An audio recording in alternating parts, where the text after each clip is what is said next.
After driving over Glen Canyon Dam countless times over the past couple decades, and watching the water levels of Lake Powell drop and the bathtub rings emerge along its walls, I actually spent time on the lake for the first time this summer. It was stunning, and unlike any landscape I had experienced before. But my reverie was tempered somewhat by my knowledge of the reportedly unrivaled landscapes the reservoir had flooded below me, and the very real ecological, economic, and social crises the lake and dam and broader Colorado River world are facing today. Welcome to Writing Westward. I'm your host, Professor Rensink, and this month we talk with journalist and author Zach Podmore about his new book, Life After Deadpool, Lake Powell's Last Days and the Rebirth of the Colorado River, published just last month by Torrey House Press. He shows us no easy ways out of these predicaments, but he does offer invaluable history, context, and even glimmers of hope and optimism for moving forward constructively. Thanks for listening. For new listeners, here's a brief introduction to the podcast and myself. Writing Westward is supported by the Charles Redd Center for Western Studies at Brigham Young University, where I, Professor Rensink, serve as Associate Director and I'm a Professor of History. For better or worse, this podcast is a one-man operation. I'm the host, producer, sound engineer, and everything else, all roles for which I have zero training. But I am passionate about the North American West, and I'll take just about any excuse to read more books and talk to interesting people who are writing about the region. Each episode features a conversation with them, historians, journalists, novelists, poets, scientists, sociologists, and others. The goal of these exchanges is to spark your curiosity, to think more deeply about the region, its lands and environments, and the histories and experiences of the people who have called it home.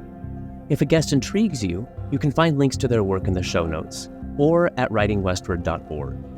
And if you have a moment, please subscribe and leave reviews wherever you get your podcasts. Share links with friends. Follow us on Facebook and X or Twitter, and send in feedback. At the end of this episode, I'll include some more information about my own scholarship and about the Redd Center, our programming and projects, and funding opportunities that you could apply for. That's right, we may want to give you money. And with that, let me introduce who we are talking to this month and why. Zach Podmore is an award-winning journalist and author. Readers of the Salt Lake Tribune may recognize his name for the many stories he has produced for them on environmental conservation and water issues in the American West, and especially in the desert Southwest. He holds a bachelor's in philosophy from Colorado College and an MFA in environmental nonfiction from Mountain View MFA. And that educational training really shows in his engaging writing style that blends evocative personal travelogues with careful historical research, relevant contemporary context, and incisive interviews. His first book, Confluence, Navigating the Personal and Political on Rivers of the New West, was published by Torrey House Press in 2019. In our conversation today, we discuss his new book, published just last month by Torrey House Press, Life After Deadpool, Lake Powell's Last Days and the Rebirth of the Colorado River. In this book, Podmore shares many of his past and more recent experiences exploring the waters and landscapes of what used to be Glen Canyon, and that are now part of the broader Lake Powell and Glen Canyon National Recreation Area. Plenty of ink has been spilt over the past 60 years about Glen Canyon Dam and the desires by some to remove it, as well as the recent decades of drought that have caused Lake Powell's water levels to drop precipitously.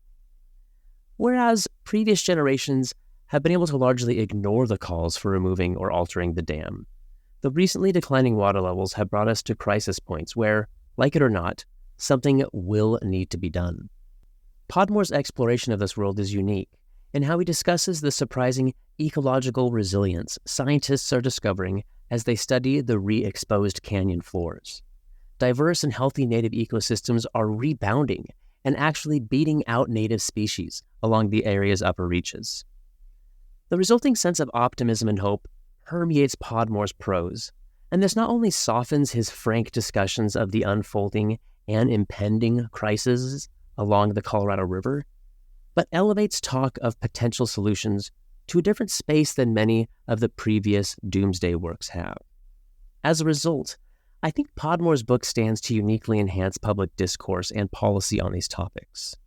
In terms of vibes, which in Western environmental reporting often skews to the gloomy, Podmore's approach was a breath of fresh air and has motivated me to think more positively and optimistically about what we can accomplish in making our Western landscapes and populations healthier, happier, and more sustainable.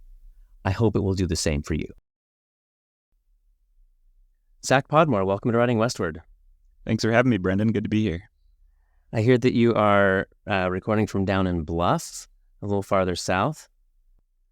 Yep, Bluff, Utah, the big city of 250 people by the Four Corners. Yeah, thriving metropolis. Yeah. I've been through a few times. It's a really stunning area. That'd be a really fun place to kind of make a base camp, especially for the kind of work you do playing around in the Southwest. Yeah, it's a great spot. Been here since 2014 and didn't know how long it would last, but don't foresee leaving anytime soon. It's a great place to live. Well, tell us a little bit about your personal history and relationship with the West and with the region. I grew up in Glenwood Springs, Colorado, and the western slope of Colorado. My parents were both teachers and river runners, so I got into river running through, just summers with them. They had the summers off, so my sister and I and parents and their friends would often do multi-day river trips in Utah and Idaho and New Mexico, and that's where I learned to run rivers, but also fell in love with rivers, and it's kind of been directing my personal life and my writing ever since. So I feel very grateful for that.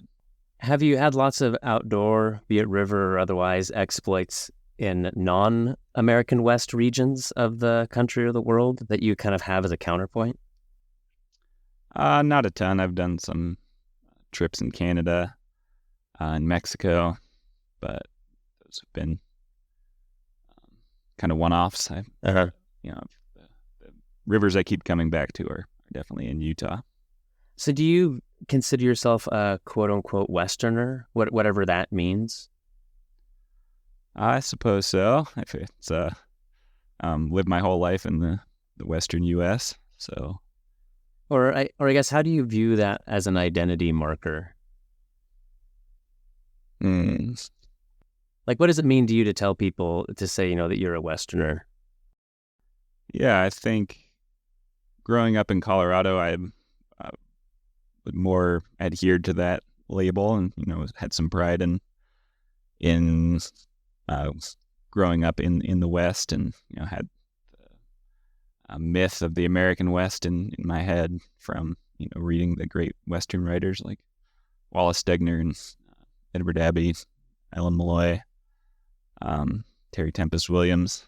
But I think moving to Bluff, which is just on the edge of the Navajo Nation, gave me a new perspective on that, and I started to realize that my education in Colorado had been pretty skewed, I guess, from the history of indigenous people in the West and Southwest, or the country as a whole.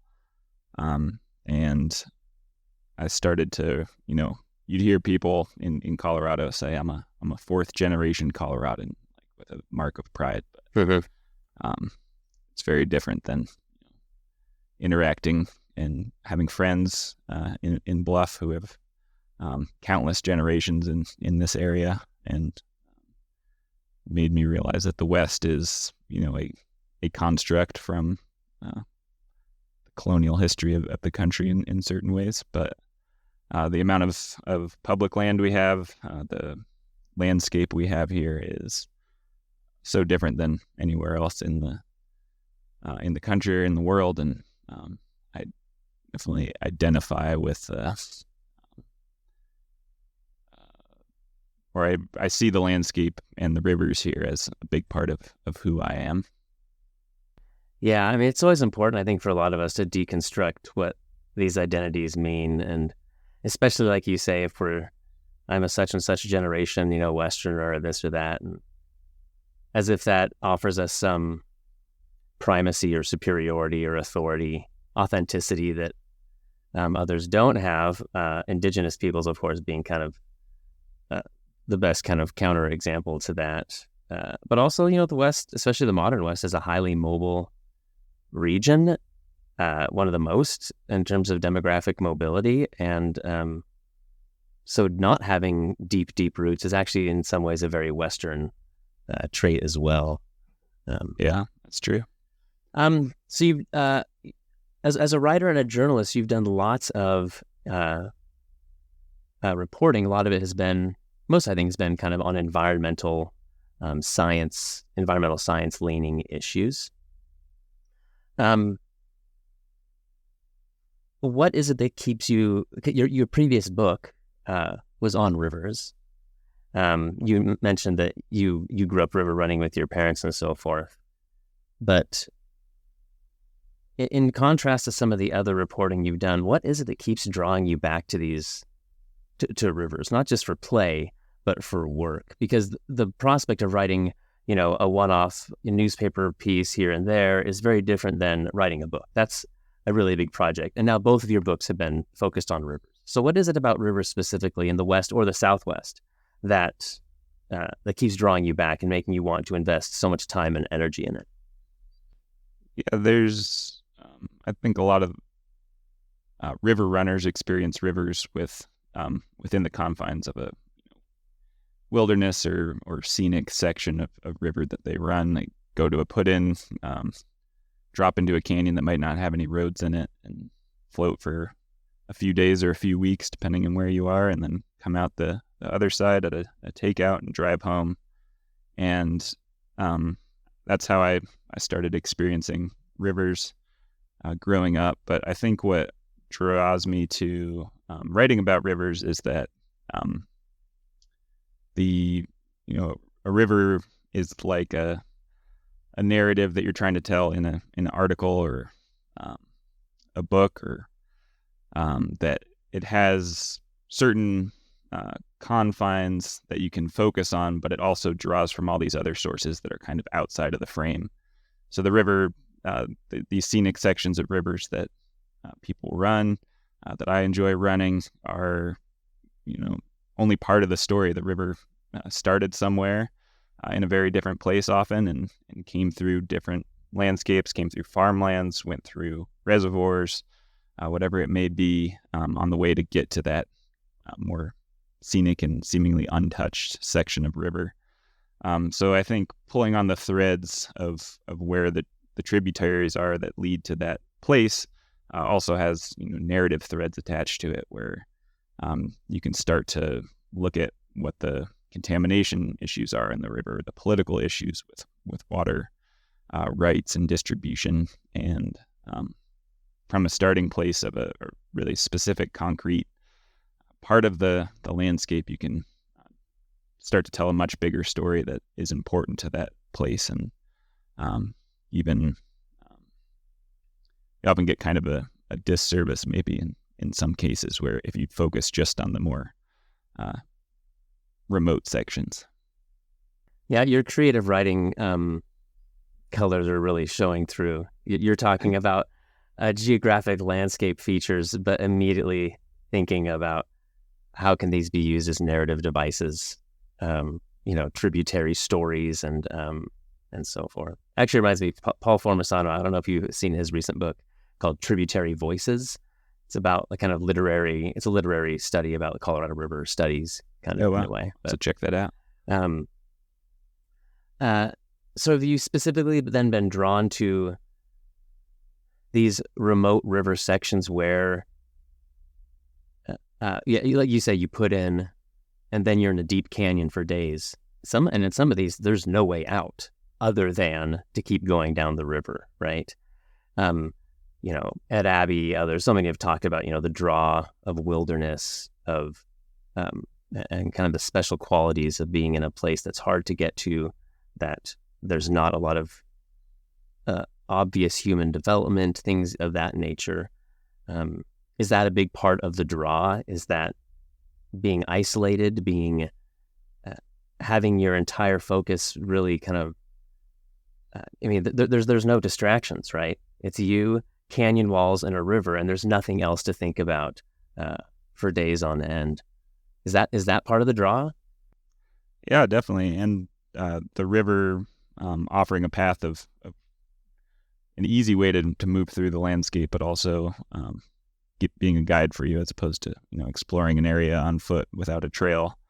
You have to make decisions all the time about which canyon you're going to go up or which way you're going to go. But on the river, it's clear that you're just going to go with the current, and Oh, you I say really that's enjoy that. an easier way? I don't know. I think some would challenge you on that. It's not always easy. Right. Not always easy, but it moves on its own. So if you if you just sit there, you'll keep moving downstream. Yeah, and there's no other choice. It's go downstream or that's kind of it. I guess you get to choose how to run the rapids and so forth. But well, let's move into kind of the topic of your book, and can you tell us a little bit about kind of the broad contextual history of dams and reclamation projects in the West? What's the bigger picture that Glen Canyon Dam and Lake Powell are a part of, or the bigger story? Yeah, I mean, from the first European to descend the Colorado River through the Grand Canyon, through the canyons of Utah, on the Green River, John Wesley Powell in 1869, there was already a sense that the project of exploration in John Wesley Powell's case was a project related to irrigation and agriculture and settlement. So from the very first written accounts of exploration from Europeans in this region, people were thinking about how to move the water to places it wasn't, how to potentially build reservoirs, how to build canals, how to allow for more population to come into an area that's incredibly dry, hard to live in the types of way that people coming from Europe or from the East Coast were used to living, with green fields and livestock and all these things. So reclamation has the reclamation, as the Reclamation Service was first called in the early 1900s, which later became the Bureau of Reclamation, defined as capturing wasted waters that were heading to the ocean without serving a explicit human function along the way of irrigating fields and providing for industry in towns and cities. That has been, let's say, a major way that the Colorado River was framed from people who were interacting with it, both fearing the big floods that would come down the river every spring before there were any dams, and wanting to get that water out of the river to put it to human use. So there's thousands and thousands of dams in the western U.S., and some of the biggest, two of the biggest reservoirs in the country, Lake Mead, which is created by the Hoover Dam in the 1930s, and Lake Powell, which was created by the Glen Canyon Dam in the 1960s. And the Glen Canyon Dam, which is the gates of which were closed in 1963, and Lake Powell started filling then, that was kind of the turning point for the Bureau of Reclamation, in that it was their one of the last major dam projects that that agency built, and now Bureau of Reclamation is charged with managing canals and dams, but not necessarily these massive construction projects that were its main motivating force from the 30s through the 60s. Yeah, I think the title, the name reclamation, as you kind of hint at, it's a very loaded term, and it really reveals a lot. This concept of, like you said, like the water was being wasted. It was just flowing out to the ocean and serving no purpose, no human purpose. So the the philosophical outlook here that the government's taking of saying we're reclaiming this water says a lot about how our human society viewed it as like our water, right? We need to reclaim it. It belongs to us. It doesn't belong to the landscape necessarily. It's there for us to use. That kind of underlying principle is something definitely worth interrogating. And I don't think something that the public really thinks about a lot, but has led us to some of these weird predicaments we're in, and in some cases, even some full-on crises, really. Let's talk about Lake Powell and Glen Canyon specifically. So it's authorized in the mid-50s. Mm-hmm. Yeah. And when people think of Lake Powell today, or most people's interactions with Lake Powell today are predominantly focused on recreation. Yeah. Talk to us about in the original proposals and authorizations and all of that. What were the priorities then? Yeah, the major goals of building the Glen Canyon Dam were to control floods, to trap sediment in Lake Powell, and to store water in Lake Powell from wet years, capture the water from the runoff during wet years and use it for irrigation in dry years further downstream. There's no irrigation that actually is drawn from Lake Powell itself, but it's part of this much bigger plumbing system in the Colorado River that supplies a lot of productive farmland, especially in southern Arizona and southern California, and to generate hydropower in order to pay for this project. Because that's the original idea, right? They say, oh, huge government expenditure here, but don't worry, it'll pay for itself eventually. Yeah. And you have a whole chapter that kind of digs through the economics of it. How does that end up turning out over the years? I mean, it's a pretty brilliant system that we don't really use in this country anymore of building this really significant infrastructure, in this case, these big dams, and using the sale of public power to mostly rural electric co-ops throughout the West at below market rates, and still having those projects pay themselves off in 50 years. So if you could imagine, as I explore in the book, bringing that system back today in the age of climate change and discussions over renewable energy, if the federal government were building widespread rooftop solar programs or solar farms or wind farms, building those projects directly and selling the power at below market rates, saving consumers money, and still paying for the projects in the long run.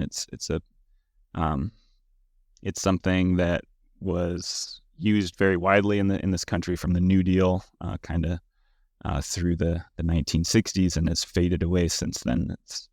We don't conceive of that as really a possibility anymore. Even with the Inflation Reduction Act, we're mostly moving around tax credits and incentives to private companies to do these kinds of projects. So it's different than what happened in the case of the biggest Bureau of Reclamation projects. So with Lake Powell, when does the cultural and the broader public interaction with it begin to shift towards recreation? How fast is that process? Because now if you talk to people about let's get rid of the dam, even though the economic hydrological power, there's so many big ramifications, but most people would say but what about my houseboat and my annual tradition of going down and wakeboarding on Lake Powell? When does this transition, or how quickly does this happen? Yeah, Floyd Dominy, who became the commissioner of the Bureau of Reclamation as the dam was under construction, and became kind of the face of the movement to defend Bureau of Reclamation generally, of course, but also the construction of the Glen Canyon Dam from environmentalists like David Brower, who were warning the loss of the beautiful canyon landscape that was being submerged as Lake Powell started to fill. Floyd Dominy was promoting the recreational benefits of Lake Powell almost immediately. There's this book that came out in the 60s, printed by the Bureau of Reclamation, called Lake Powell, Jewel of the Colorado. It shows, people enjoying in the landscape, fishing, putting around in boats, camping on the shores of Lake Powell, and it's a incredible place to recreate. As was Glen Canyon before it was filled with Lake Powell. But there's 1,700 or 2,000 miles of shoreline on Lake Powell when it's full. That's kind of longer than the coastline of California, depending on how you measure coastlines, which is notoriously difficult to do. But there's, regardless, there's endless opportunities for exploration as water levels change and fingers of the reservoir go up, different side canyons offering different campsites during different times of the year and different places to hike, different places to water ski. So it didn't take, a huge advertising campaign, I don't think, to show people that Lake Powell was a good place to recreate, because it was so unique and so inherently beautiful, with the red rock and the blue waters. Glen Canyon and Lake Powell became the Glen Canyon National Recreation Area in the early 1970s. So about 10 years after the dam was completed, the Park Service took over management of the land around and under Lake Powell, and they have a explicit, reservoir recreation focus, building boat ramps into the reservoir and providing marina, or allowing contractors to come in and sell fuel and do boat rentals on the lake and all of that. So that's still the primary function of the Glen Canyon National Recreation Area today. And millions of people visit Lake Powell every year to enjoy it as a reservoir. So it's spectacular. Yeah. Have you been down there? I've driven past it so many times because my in-laws and my sister live in Arizona. So, I can't tell you how many times I've driven over it and, over the dam and through Page. But I'd never been on it until just this summer. Went on a camp out with some youth from our neighborhood, and a few of the dads had boats, and it was unbelievable. I had an advanced copy of your book with me, and it was really interesting reading through it as I'm out there on the lake and realizing, I already knew a lot of this. I've read other books on Lake Powell before, but kind of thinking carefully about what it was that was underneath me, right? How many, some places it's hundreds of feet of water. But then at the same time, talking to, these guys with their boats are like, yeah, a few years ago, though, we were 100 feet higher, or which is makes it interesting is every time you go back, you can explore anew. It's a completely different landscape. It's hard to find way marks that you might recognize because they may be 100 feet up or they may be underwater now, right? Yeah. That's part of the excitement, but it also reveals the real crisis that we're in. You mentioned earlier that one of the reasons for the dam was to collect sediment, which is now proving to be one of the real problems or issues. You write about these Dominy glaciers, about these basically underwater formations of silt and mud that are just slowly advancing down into the reservoir. Explain this process to us and why this is just one of many issues that are going to cause or are already causing real trouble for the dam, and in the future could make it fully inoperable. Yeah, if When you go across the transition between flowing river onto Lake Powell, you see why sediment is such a big issue in the reservoir. So you're paddling down the river on, like, say, Cataract Canyon through Canyonlands National Park, and you're on this really muddy river that gets muddier as it goes, as it picks up more sediment as you kind of get into the transition zone of the former bed of Lake Powell, where it was where the water level was in the 1990s, and you continue downstream until you cross over onto where the reservoir is now, which is, in the case of Cataract Canyon, over 50 miles from that high point. And almost immediately, even before the current stops on the river, you can see the water start to get more and more clear. So the sediment that's being carried by the river starts to drop to the bottom. And then 5 miles below that delta, that reservoir delta, the lake is completely clear most of the year. So all of that sediment that's carried from, coming out of the canyons and canyonlands and the Rocky Mountains and every, muddy tributary that feeds the Colorado River, all of that's getting trapped in Lake Powell. But once you get out on the lake, it's less apparent, right? These crystal clear turquoise waters. Yeah. But but what's happening like 200 feet below your boat? Well, pretty much all the sediment is getting trapped in the upper reaches of the reservoir. So the sediment really doesn't carry throughout the length of Glen Canyon underneath Lake Powell very far. The vast majority of the sediment just drops out as soon as the flowing river hits the still lake. So there's an incredible amount of sediment that's been accumulating in Lake Powell over the last 60-some years, but almost all of it is trapped in the upper reaches of these river canyons. So on the San Juan River, on the Escalante River, on the Colorado River, where these muddy streams and rivers flow into the reservoir, there's 200-foot tall banks of sediment that have now been revealed that you kind of, when you're paddling through a place like Cataract, you're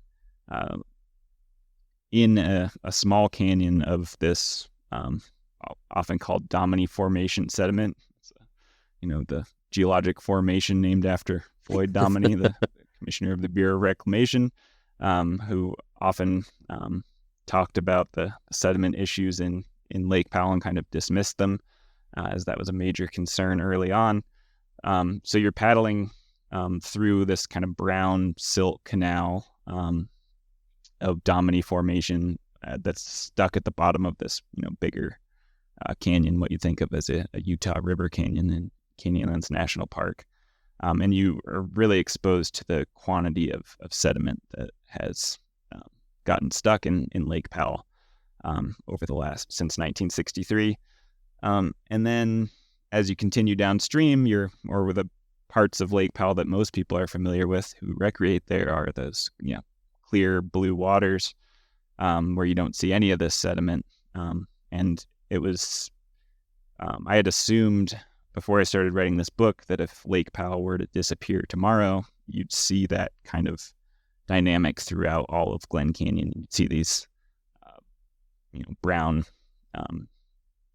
silt banks, 150, 200 feet tall throughout all of Glen Canyon, and the Colorado River would flow between those, and the walls of Glen Canyon would be covered kind of bleached white with the bathtub ring above that, and it would be a very different landscape than the one that people encountered before the dam was built in the 1950s, especially for river runners.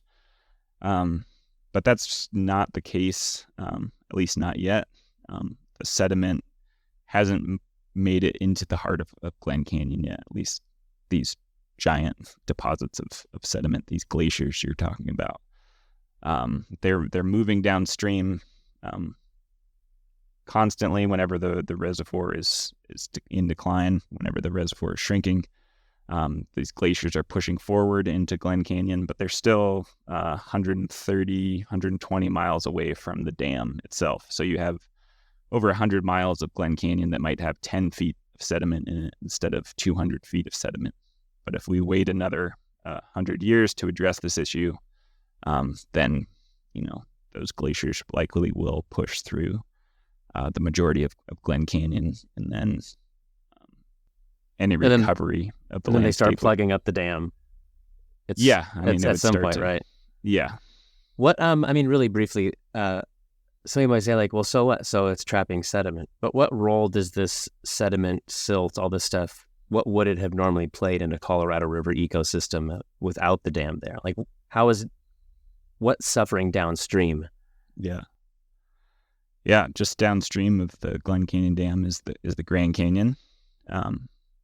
And before the dams on the Colorado River were built, especially the Glen Canyon Dam, the water in the Grand Canyon was really muddy. It was really warm throughout the summer. There would be huge fluctuations in volume as river, snowmelt came down the canyon in the summer, and then the snow had all melted off. The river would get really low, so you'd have these huge volumes of water coming through the canyon every year, and then the river kind of shrinking back to a trickle almost in fall or winter. But that then leaves like new sandbars and banks and land for ecosystems, right? Yeah, absolutely. And the native fish in the Grand Canyon all adapted to that those cycles, right? So they were used to warm, muddy waters, the humpback chub and the razorback sucker.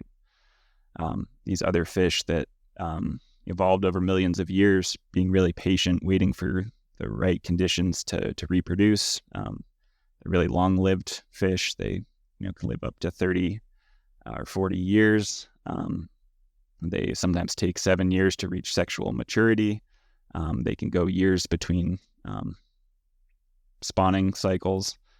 And they've been devastated by the construction of these dams. There's, multi-million-dollar endangered species programs that try to keep these fish alive in the Grand Canyon. But that's in large part because the water in the Grand Canyon now comes out of the dam cold and clear, and it's much better trout habitat than humpback chub habitat.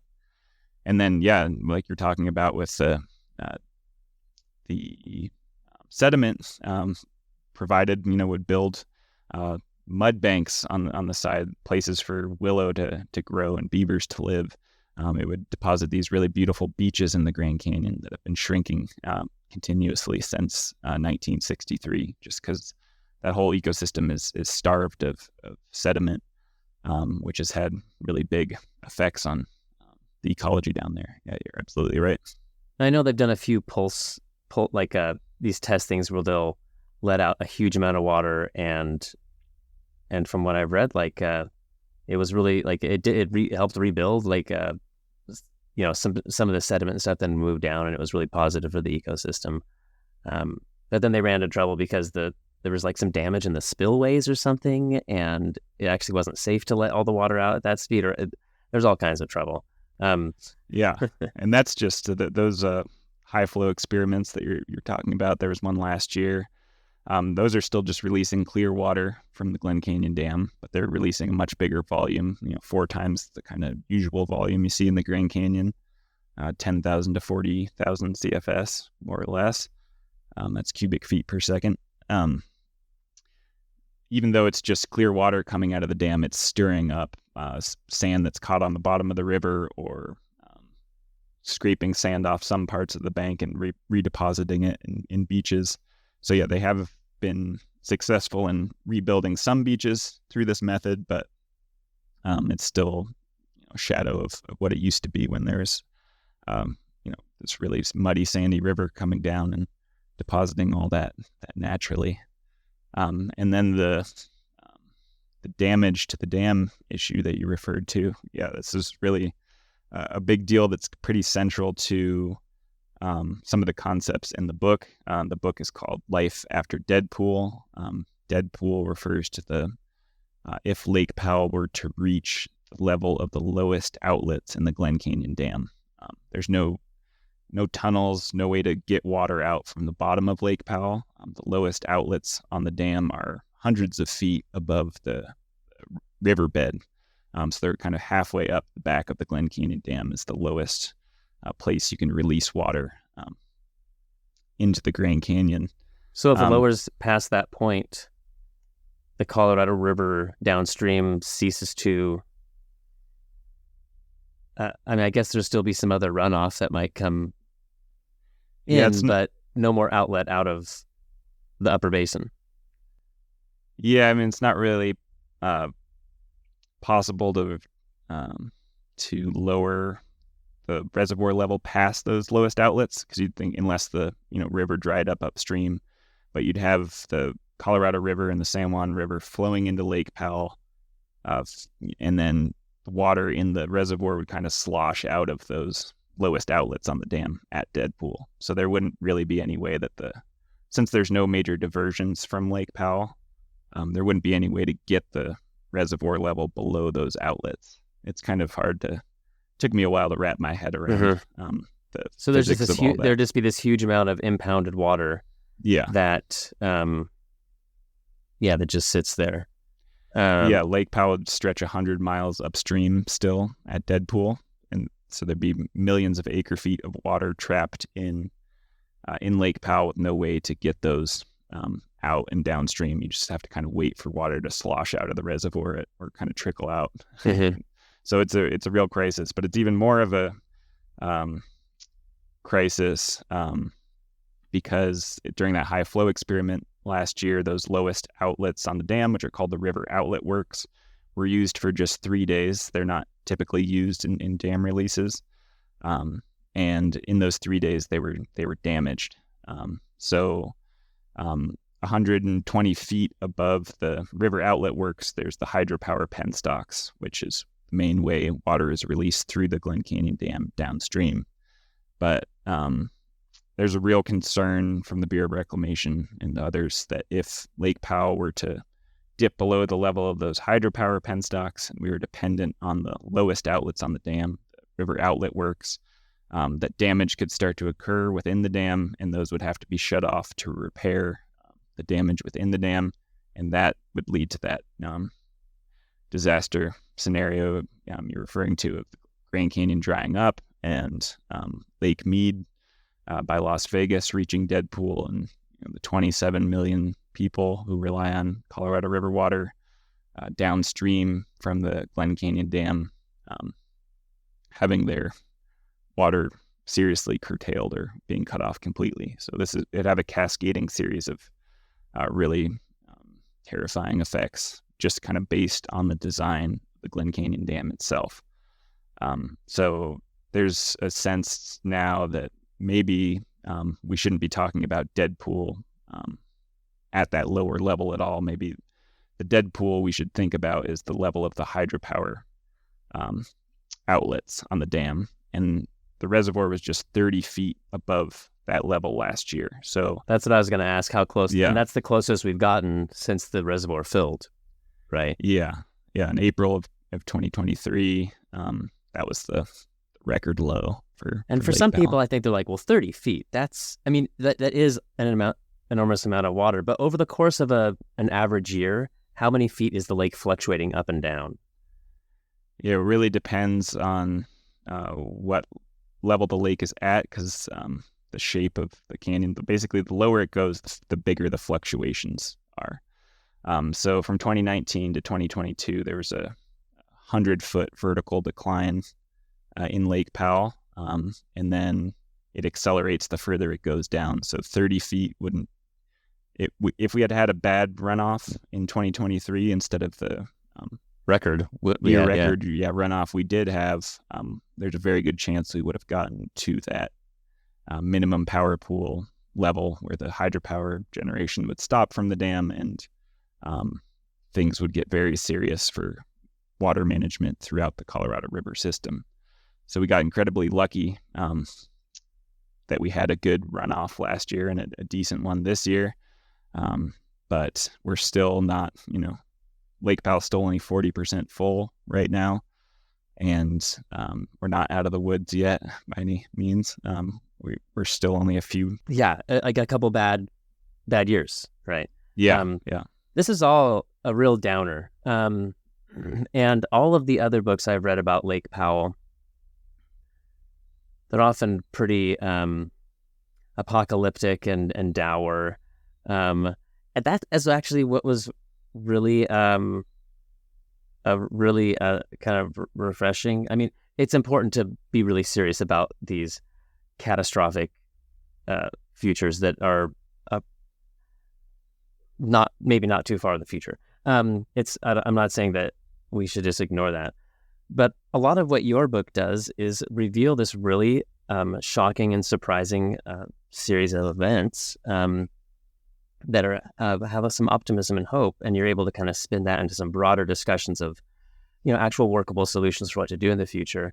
There's a lot of scientists. We have a lot here at BYU who are doing ecological work on like post-disruption ecology. So, after wildfires, agriculture, other human-related changes to the land, and once traditional or indigenous ecological balances between species and climate are disruptive, often what happens is invasive species come in and completely take over the landscape.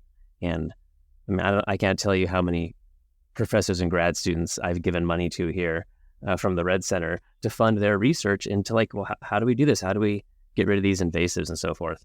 And this was, I think, the expectation for most scientists as these water levels receded and they start doing some expeditions down into those upper reaches of the reservoir to see what's happening after the water's gone. And you were part of one of these trips, this Returning Rapids project. I was excited to see. I brought Sasha Reed to campus a few years ago to give a talk, and she's so great. She's amazing. Yeah, and I saw that she was on the trip with you. That was kind of a fun to see her in there. But tell us about. So this is kind of where your book takes this really fascinating turn, an unexpected turn. What did they find? Yeah, we talked about the Deadpool part of the title. The life after Deadpool is what you're referring to now, which is that instead of having this devastated landscape emerging from Lake Powell as it started to drop in the early 2000s, it hasn't been full since 1999. So there's places that have been exposed now for 24 years continuously in the upper reaches of the reservoir, these side canyons that feed into Glen Canyon that have flowing streams in them that cut through Navajo or Wingate sandstone, incredibly beautiful waterfalls and in pools along these streams. They have started to recover in really surprising ways. They're, as the land is first revealed under the dropping Lake Powell, you do get those invasive species coming back in. You have these kind of mud flats that are exposed. They're getting covered in tumbleweed and burrs and cheatgrass and those sorts of things. But as the landscape is given more time to recover, 5, 10, 15, 20 years, the ecologists are finding that the native species are outcompeting those invasive species in really significant ways. So if some of these places that have been exposed since 2000, since the year 2000, if you hike up to them, you'll see 60-foot tall cottonwood trees. You'll see 12-foot tall stands of willows growing along the stream banks. You'll see pools, beaver dams that are lined with cattails and fish in the beaver dams, and frogs, hopping around the shore, and blankets of native wildflowers beneath the shade of the cottonwood trees. And it looks like the landscapes are incredibly healthy and intact, especially where they're near water, and there's a lot of streams in these canyons, and there's not really a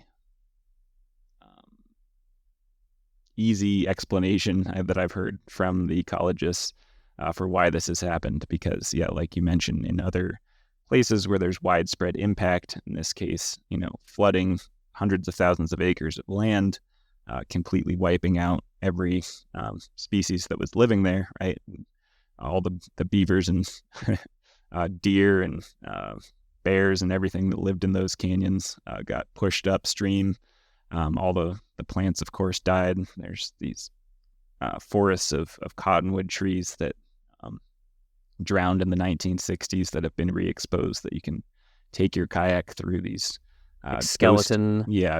Skeletal ghost cottonwood forests and get a sense for what used to be there. What was the most surprising thing, like on this trip you went with, or other scientists you've talked to? What's the species or the thing that most blew their minds?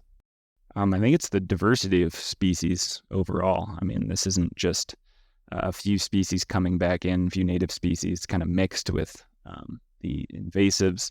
These are really intact, healthy, diverse native ecosystems with everything from the sedges and the reeds and that are growing along the stream banks to the wildlife, to the big cottonwood trees and big groves of willow.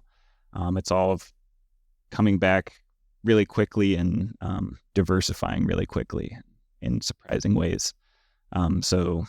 Just seeds washing down from upstream, the parts of the canyons that were never flooded are able to reestablish in the canyons and outcompete the invasive species. So there's multiple people I talked to were completely blown away. Experts on these issues were completely blown away by the speed of the recovery and the quality of the recovery. There's ecosystems in some of these side canyons that are more intact, according to ecologists I talked to, than places that were never flooded by a place never flooded by a reservoir. But that has still been impacted by invasive species and other things. Yeah. So it does offer a lot of hope that there's, we spend millions of dollars in the Colorado River Basin trying to remove invasive tamarisk trees and Russian olive trees with mixed success. And it's all happened in Lake Powell, in Glen Canyon, naturally without any human intervention. There's been nobody out there removing invasive species. There's been nobody out there planting cottonwoods or willows or reintroducing wildlife. It's all happened on its own, and it's very, very promising trends that we're seeing. And now we have a long enough track record that we know kind of what happens in the over a quarter century almost, and can get a good sense for what would happen if these places were given even more time to recover. But have we not yet quite cracked the code for how to export this recovery model then to other places? Is it just because it's unique to this place, or do we not even know that? I think there's definitely some unique qualities to Glen Canyon that make some of this possible, but I think maybe the key to exporting this model in some ways is a really simple one, and that's just giving places a chance to recover without repeated impacts. There's kind of a lot of times the efforts to bring back native species to an area are kind of a mixed process, right? So you have impacts from overgrazing, say, in an area, and then you're trying to revegetate that area, but there's still some grazing allowed, so there's still continued disruptions because of that. Or along the San Juan River, near where I live in Bluff, for example, there's a dam upstream that, just like happened in the Grand Canyon, really affected the ecology throughout this river corridor that was never dammed. So we have there's invasive species removal programs, but there's still the impact from this dam upstream that really subdues natural flood cycles that used to help with controlling some of the invasive species. So I think, the more that ecosystems can be given their kind of natural conditions that they were adapted to over hundreds of thousands or millions of years, the more of chance they'll start to reestablish in ways that were similar to the pre-impact landscape. they'll do their thing if we let them for long enough. I mean, that's the takeaway I have from Glen Canyon, but I'm not a scientist, so. So looking forward, you talk about a bunch of kind of potential fixes or ways to work our way through this, including modifications, to Glen Canyon Dam. You talk about the idea of like a national restoration idea, different than, say, a national recreation area. Walk us through some of, and none of these are easy solutions, and there are costs. I mean, there's always costs. There are winners and losers, right? And removing the dam, getting rid of Lake Powell completely, and then that there's lots of kinds of recreation that just people can't do anymore. Like some people do lose. I always think that's like important to acknowledge. But what are some of the potential way forwards? Which I like that you give us this kind of optimism. Like, look at the ecology. Like, nature's great. Like, it can do what it does. So how can we take that optimism with forward, like, and let it kind of color our outlook on potential things to work through? Yeah, I don't think anyone who is familiar with what's happening in the Colorado River Basin would disagree with me if I say that there's a water crisis in the Southwest that's related to climate change. There's been a 20% decline in flows in the Colorado River Basin since the year 2000 compared to the average in the previous century. So significant reduction in flows. There's been steady water demand throughout the river basin at the same time as population grows. And so we have declining supply, but steady demand, which is why Lake Powell has gotten as low as it's gotten. And I think in terms of the, because we have this crisis, there's an opportunity, right, to do things differently than we've done them in the past. So there are, modifying the Glen Canyon Dam to allow for releases at lower elevations from the reservoir, which we can't currently do with the design of the dam, is something that I think should be considered and pursued, and it's something that the Bureau of Reclamation is currently studying now for the first time ever. That would absolutely have impacts on people who like to recreate on Lake Powell, but there's going to be impacts on people in the Colorado River Basin kind of no matter what, unless we suddenly break out of the drought cycle we've been in since the year 2000.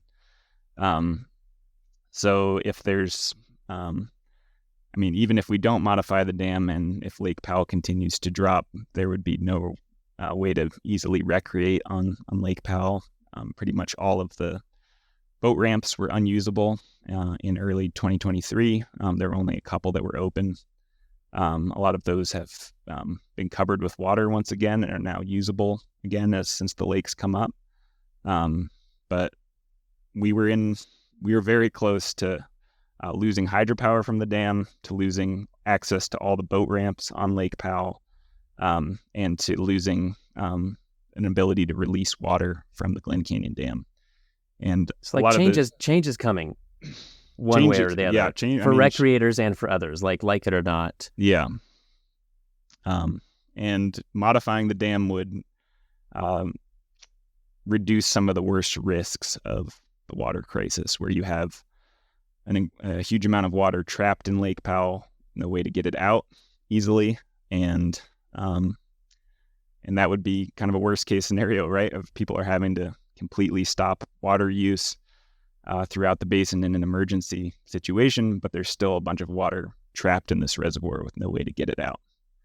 So I think modifying the dam should be something that's taken seriously, and looking at the ecological changes in Glen Canyon gives us a sense of some of the things we would get back if we allowed Lake Powell to stay low or get even lower, that we'd get some of the ecology to return. On As I said, there's no easy way to go about this. We've gotten ourselves into some pretty sticky predicaments, and there's not going to be any easy way out. But you really do paint a really not like rose-colored glasses, idea. Like you're a realist, but you give us some optimism, and I think that's been lacking. There hasn't been a lot of optimistic messaging around the crisis overall. And like we recently had like the Elwha was undammed up in the Pacific Northwest, the Klamath River. There are some full undamming projects going on, and I know that public appetite for that is quite mixed, and there's a lot of pushback. But where there's a will, there's a way. So, like it or not, we're going to have to do something. I think you give us some good ideas and at least some good optimism to give people the stomach to actually talk about it or consider it. The public doesn't have much stomach for this kind of talk because it's all hard. So do you think that these other examples of, the Elwha and the Klamath, how should we be thinking about those in relation to the Colorado River, be it Glen Canyon or the river more broadly? Yeah, I've done some reporting on the Elwha, especially right after those dams were removed on the Olympic Peninsula in Washington. That was the biggest dam removal project in history at the time. Now that record has been broken by the dam removals on the Klamath just this year. So looking at those stories, these were efforts that took decades to achieve, both driven by indigenous people in the Elwha and Klamath watersheds, who had lost access to, the salmon runs have been devastated by the construction of these dams, and so people fought for a long, long time to have these dams removed, and they were told it was impossible for a lot of that battle, and all of a sudden it became possible, and then it was achieved. And in the case of the Elwha, there were salmon that had moved upstream of the dam site within a few weeks of the dam removal. They've been blocked off from the river for over 100 years, and they remembered their spawning beds from generations previously, and started moving upstream to access those. So I think there might be something similar that could happen with the Glen Canyon Dam, in that things that seemed crazy or impossible when Lake Powell was functioning as intended in the 1990s suddenly start to become more possible, especially because of this crisis that we're in with climate change in the Southwest and lessening water supplies, that things that were not taken seriously, ideas that were not taken seriously, concerns that weren't taken seriously by water managers decades ago are starting to be considered. And that has really positive benefits for the ecology, potentially, and for correcting the exclusion of indigenous people with ancestral connections to the Glen Canyon region. I live near Bears Ears National Monument, which is being co-managed by 5 Native American tribes with ties to the area, and you could foresee something similar in a Glen Canyon National Restoration Area, where there's tribal co-management of a landscape that is really impacted, but is also starting to return to its more natural state as the reservoir remains low. So I do have hope that even though this crisis is severe, that we can do things better than we've done them in the past. Well, congrats on the book. Thank you for writing it, and it's really wonderful. And thank you for spending some time chatting today. Oh, thanks for the questions, and thanks so much for having me on the show. I enjoyed talking to you, Brendan. All right. Thanks so much, Zach. Thank you. Thanks for listening. I hope you'll subscribe and listen every month. Please leave us a review on whatever app or platform you're listening through, and follow us on Facebook at Writing Westward Podcast or on X or Twitter at Writing West. There you can get updates and leave comments and share episodes with your friends, family, and colleagues. Writing Westward is supported by the Charles Redd Center for Western Studies at Brigham Young University. We are an interdisciplinary research center that supports academic and public research and promotion of public understanding of the North American West. We host regular public lectures, which we live stream on our YouTube and Facebook pages, have an annual funding cycle with award, grant, and fellowship categories that nearly anyone can apply for if they are researching or working on the region from any disciplinary approach or towards any final product. Learn more at reddcenter.byu.edu. That's REDD Center. Our theme music was provided by local Utah composer Micah Dahl Anderson. His website is also linked in the show notes. As you know by now, my name is Professor Rensink, and since I serve as the podcast host, producer, sound engineer, publicist, and everything else for the podcast, you can direct praise or critique my work.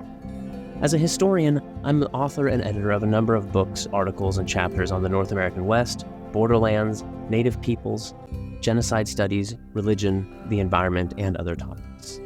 My most prominent publications include a 2018 book, Native but Foreign, Indigenous Immigrants and Refugees in the North American Borderlands, which won the Best Historical Nonfiction Book Award from the Western Writers of America, a 2019 anthology I co-edited with P. Jane Hafen, Essays on American Indian and Mormon History, which won the Metcalf Best Anthology Book Prize from the John Whitmer Historical Association, and a 2022 collection of essays I edited entitled The North American West in the 21st Century. I also recently launched and will be editing a new series for the University of New Mexico Press entitled Histories of the North American West. So send me a note if you have a manuscript to propose for publication. Here at the Redd Center, I'm also general editor and project manager of a great digital public history project, Intermountain Histories. It's a free mobile app and website that curates student-researched and written micro-histories of the region, complete with archival photos, bibliographies, and more. To contact me about that project, the podcast, my own research, or anything else, head to bwrensink, that's bwrensink.org. Email me at bwrensink@byu.edu, or follow me on X Twitter at Brendan W. Rensink. Until next month, be well, be curious, be kind. Cheers.